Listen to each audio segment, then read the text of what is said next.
እሺ ሰላም ቤተሰቦቼ እንዴት አላችሁ? በያላችሁበት ሰላማችሁ ይብዛልኝ።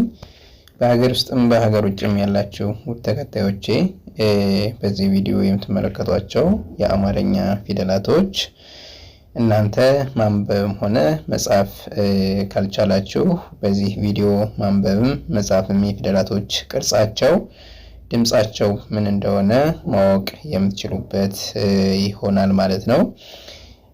እንግዲህ በዚህ ዘመን ማንበብ ወይንም መጻፍ ያልቻለ ሰው ትንሽ ከበድ የሚልበት ሁኔታ ላይ ነውና የሚገኘው። ስለዚህ እናንተ በዚህ ቪዲዮ በመማር ማንበብ መጻፍ የምትችሉበት መንገድ አዘጋጅቼ ነው ይዤላችሁ የቀረብኩኝ።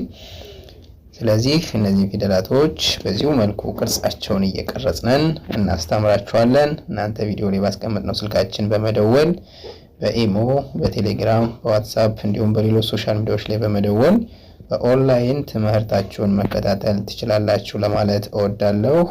አብራችሁ ይቆዩ።